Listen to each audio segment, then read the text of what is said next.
दोस्तों, क्या आपको पता है कि आज हमारे अर्थ पर 87 लाख स्पीशीज मौजूद हैं। लेकिन सोचने वाली बात यह है कि क्या इनकी संख्या हमेशा से इतनी ही थी जितनी आज है? जवाब है नहीं। दोस्तों, हमारे पृथ्वी का निर्माण आज से करीब 400 करोड़ साल पहले हुआ था और इतने सालों में हमारी पृथ्वी पर लाखों तरह के ज़मीनी और समुद्री जीव और पौधों की स्पीशीज अस्तित्व में आई। लेकिन हैरानी की बात यह है कि उनमें से 99% जीवों और पौधों की स्पीशीज आज विलुप्त हो चुकी हैं। ऐसे में सवाल उठता है कि आखिर ये स्पीशीज विलुप्त कैसे हुई? तो दोस्तों, चार्ल्स डार्विन जैसे महान साइंटिस्ट इसके जवाब में नेचुरल सिलेक्शन की थ्योरी देते हैं, जिसके अकॉर्डिंग जो जीव पृथ्वी के एनवायरनमेंट में होने वाले चेंजेस के अकॉर्डिंग खुद को ढालने में असफल रहे हैं, वो समय के साथ विलुप्त होते चले गए। लेकिन वहीं कुछ साइंटिस्ट चार्ल्स डार्विन की इस थ्योरी से पूरी तरह से सेटिस्फाइड नहीं हैं। उनके अकॉर्डिंग नेचुरल सिलेक्शन के अलावा मास एक्सटिंक्शन एक बड़ी वजह थी जिसने इस स्पीशीज को खत्म कर दिया। दोस्तों, साइंटिस्ट के अकॉर्डिंग हमारे धरती के 400 करोड़ साल के इतिहास में 5 भयानक मास एक्सटिंक्शन हुए हैं और जब जब मास एक्सटिंक्शन हुआ है तब हमारी धरती से 80 से 90% स्पीशीज विलुप्त हो गई हैं। और सबसे ज़्यादा सरप्राइजिंग बात यह है कि इन सभी महाविनाशों को झेलने के बाद भी आज हमारी पृथ्वी पर 87 लाख स्पीशीज मौजूद हैं। तो दोस्तों, आइए जानते हैं कौन से हैं वो 5 मास एक्सटिंक्शन जिन्होंने पृथ्वी पर से जीवन को मिटा दिया था। Ordovician Silurian extinction. दोस्तों, ये मास एक्सटिंक्शन आज से करीब 44 करोड़ साल पहले ऑर्डोविशियन पीरियड में हुआ था, जो कि धरती पर बहुत ही भयानक विनाश लेकर आया था। इस मास एक्सटिंक्शन में हमारी धरती पर राज करने वाले करीब 86% जीवों की स्पीशीज पूरी तरह से विलुप्त हो गई थी। दोस्तों, अगर आप हमारे चैनल से जुड़े रहते हैं तो आपको पता होगा कि आज से करोड़ों साल पहले पृथ्वी पर जमीन का बस एक ही टुकड़ा था जो काफ़ी विशाल था। उस समय ना तो कोई उत्तरी अमेरिका था, ना दक्षिण अमेरिका, ना ही एशिया। उस समय किसी भी देश की कोई सीमा या खंड नहीं था, बस था तो केवल एक विशाल ज़मीन जिसका क्षेत्रफल आज के सभी देशों के क्षेत्रफल के जोड़ के बराबर था। लेकिन आज से 200 मिलियन साल पहले यानी कि करीब 20 करोड़ साल पहले ज़मीन का ये विशाल खंड 2 हिस्सों में टूट गया, जिसमें से एक का नाम गोंडवाना और दूसरे का नाम लॉर्सिया पड़ा। गोंडवाना में आज का Africa, south America, Australia, Antarctica और अपना भारत शामिल थे। वहीं लॉर्सिया में आज का यूरोप, एशिया और नॉर्थ अमेरिका जैसे देश शामिल थे। दोस्तों, गोंडवाना का जो हिस्सा आज आपको नॉर्थ और साउथ अमेरिका के रूप में दिखाई देता है, वहीं से इस मास एक्सटिंक्शन की शुरुआत हुई थी। दरअसल 44 करोड़ साल पहले क्लाइमेटिक और ऑर्बिटल चेंजेस की वजह से नॉर्थ अमेरिका के ज़मीन से लगे हुए समुद्रों का पानी बर्फ़ में बदलने लगा, जिससे कुछ समय के बाद पृथ्वी के ओशंस का वाटर लेवल घटने लगा। दोस्तों, ओशंस का वाटर लेवल घटने की वजह से पानी के अंदर मौजूद कई विशाल पत्थर और चट्टानें एटमॉस्फेयर के संपर्क में आई, जिसने एटमॉस्फेयर में मौजूद कार्बन डाइऑक्साइड को काफ़ी मात्रा में एब्जॉर्व कर लिया, जिसकी वजह से हमारी पृथ्वी का तापमान तेज़ी से घटने लगा और देखते ही देखते पृथ्वी के सभी ओशंस बर्फ़ से ढक गए, जिससे उसके नीचे रहने वाले पानी के जीव मरने लगे। वहीं दूसरी तरफ जैसे जैसे पानी बर्फ़ में बदल रहा था, उसमें से डिज़ोल्व ऑक्सीजन निकलकर बाहर एटमॉस्फेयर में घुलने लगा, जिसकी वजह से एक समय के बाद वातावरण में ग्रीन हाउसेस गैसेस की कॉन्सेंट्रेशन कम होने लगी। और ये बात तो आप सभी जानते ही होंगे कि पृथ्वी के टेम्परेचर को मेंटेन करने में ग्रीन हाउस गैसेस का कितना बड़ा रोल है। लेकिन कॉन्सेंट्रेशन कम होने की वजह से पृथ्वी का टेम्परेचर और तेज़ी से गिरने लगा और एक समय के बाद पृथ्वी पूरी तरह से बर्फ़ का एक गोला बन गई, जिससे हमारी धरती पर आइस एज की शुरुआत हुई। दोस्तों, इस आइस एज में कई हजार सालों तक हमारी पृथ्वी पूरी तरह से बर्फ़ से ढकी रही और फिर एक समय के बाद पृथ्वी के ऑर्बिट में चेंजेस आया, जिससे सूरज ने पृथ्वी पर जमी हुई बर्फ़ को पिघलाना शुरू कर दिया, जिससे धीरे धीरे समुद्र का वाटर लेवल बढ़ने लगा और समुद्र के पानी में ऑक्सीजन लेवल घटने लगा, जिसका रिजल्ट ये हुआ कि समुद्र में रहने वाले बहुत से जीवों की स्पीशीज़ पूरी तरह से ख़त्म हो गई, जिसमें ब्रैकियोपॉड्स, ब्रायोजोन्स, कोरल्स जैसे समुद्री जीव शामिल थे। इसके बाद पृथ्वी ने धीरे धीरे अपनी इकोलॉजिकल सिस्टम को बैलेंस किया और एवोल्यूशन की वजह से जीवों की नई नई स्पीशीज़ अस्तित्व में आ गईं, जिसके बाद दूसरे मास एक्सटिंक्शन की शुरुआत हुई, जिसे हम लेट डेवोनियन मास एक्सटिंक्शन के नाम से जानते हैं। Late Devonian mass extinction. दोस्तों, ये मास एक्सटिंक्शन आज से करीब 37 करोड़ साल पहले डेवोनियन पीरियड में हुआ था ऑर्डोविशियन सिल्यूरियन मास एक्सटिंक्शन की तरह ये भी एक भयानक विनाश था, क्योंकि ये मास एक्सटिंक्शन 2.5 करोड़ साल तक चला था और इस दौरान हमारे पृथ्वी पर राज करने वाले करीब 80% जीवों की स्पीशीज पूरी तरह विलुप्त हो गई थी, जिसमें सबसे ज़्यादा मरीन जीव शामिल थे। दोस्तों, ये मास एक्सटिंक्शन मेनली 2 फेजेज में हुआ था। इसके पहले फेज में हमारी पृथ्वी पर जब पहली बार विशाल पेड़ पौधे अस्तित्व में आए तो उन्होंने ज़मीन में बहुत भीतर तक अपनी जड़ें जमा ली, जिससे ज़मीन का कटाव काफ़ी हद तक रुक गया, जिसकी वजह से समुद्रों में ज़रूरी मिनरल्स का जाना भी पूरी तरह से बंद हो गया और इससे समुद्र में रहने वाले एल्गाई की मौत होने लगी, क्योंकि ये प्रमुख रूप से ज़मीन से आने वाले मिनरल्स पर ही निर्भर रहते हैं।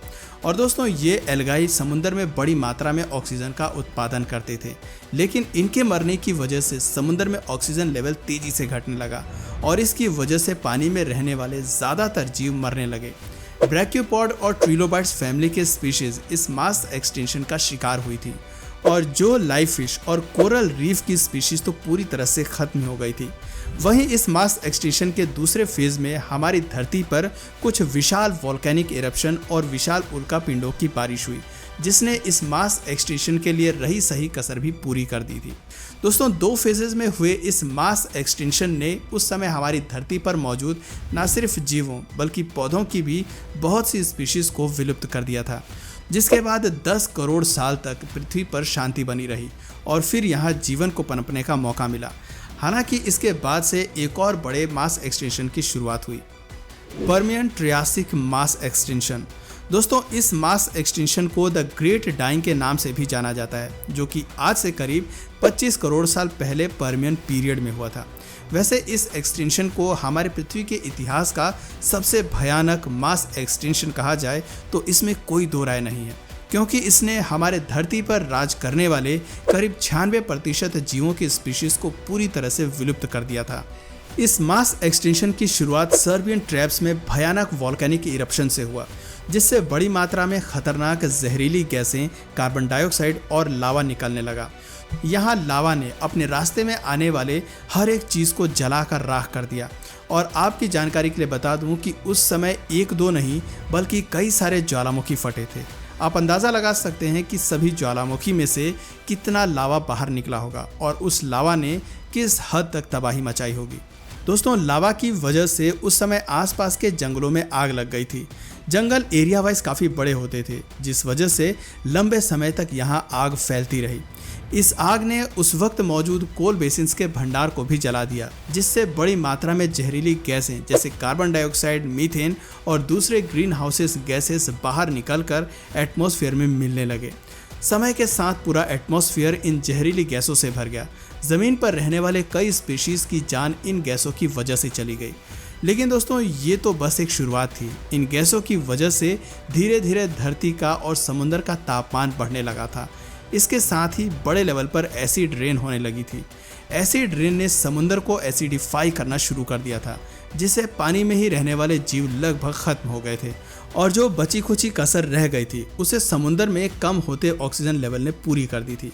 समुद्र में ऑक्सीजन लेवल कम होने की वजह से विशाल समुद्री जीव धीरे धीरे मरने लगे थे। आर्थ्रोपॉड्स, ट्रिलोबाइट्स जैसे समुद्री जीवों की फैमिली जो पिछले 10 करोड़ सालों में डेवलप हो चुकी थी, वो सभी इस मास एक्सटिंक्शन में मारे गए।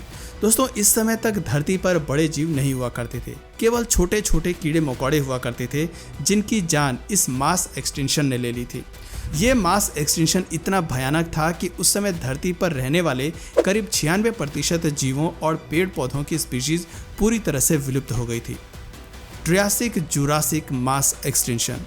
दोस्तों, धरती के इतिहास के सबसे भयानक mass extinction the great dying के बाद हमारी धरती पर जीवन कुछ हद तक फलने फूलने लगा था, पर तभी धरती पर एक और मास एक्सटिंक्शन अपने विकराल रूप में आता है। ये मास एक्सटिंक्शन आज से करीब 20 करोड़ साल पहले ट्रियासिक पीरियड में हुआ था। इस दौरान हमारे धरती पर राज करने वाले करीब 80% जीवों की स्पीशीज पूरी तरह विलुप्त हो गई थी, जिसमें से 60% केवल पानी में रहने वाले मरीन जीव थे। दोस्तों, क्या आपने एक बात नोटिस की है कि लगभग हर मास एक्सटिंक्शन में सबसे ज़्यादा नुकसान मरीन लाइफ को ही झेलना पड़ा है, क्योंकि ज़्यादातर मास एक्सटिंक्शन सी लेवल में बदलाव होने के कारण ही होते हैं।